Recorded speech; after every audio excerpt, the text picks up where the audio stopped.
Good morning mga kabakal, mga ka-construction. April 21, Lunes ng umaga, around 6 AM. Kaya nga pala, galing ako ng Kawit, Cavite ng 3:30. Pumunta ako rito sa aming ko para, alam nyo na, humiram ng konting allowance dahil nga kami ay may co-op. Sa ngayon ang mga pumunta rito ay konti lang dahil galing pa sa bakasyon.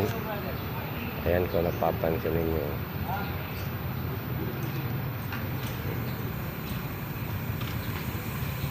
pero dahil sa maaga pa kaya siguro kunti pa lang ang tao. Dahil sa ngayon ay unti-unting dumarating yung tao.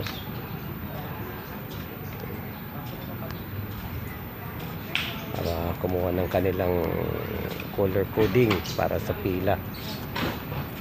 Ayan mga ka-construction. Dito pala ito matatagpuan sa San Rafael Street, Barangay Capitolio, Pasig City. Ito yung kahabaan ng San Miguel Street.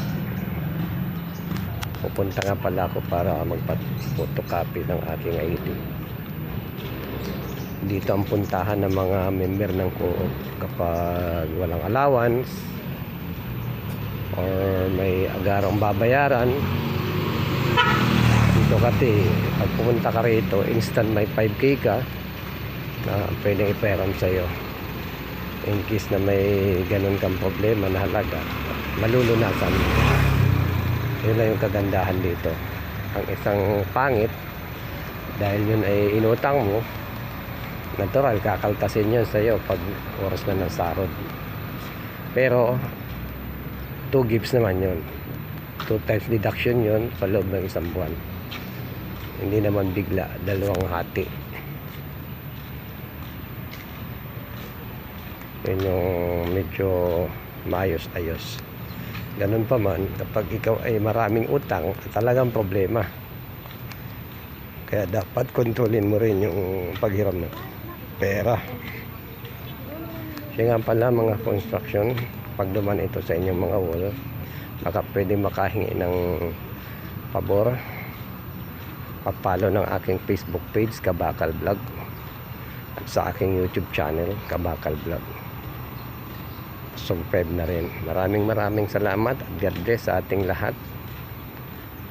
Naway pagpalain tayo sa buong maghapon at lagi po tayo mag-ingat. Hanggang dito na lamang. Bye bye.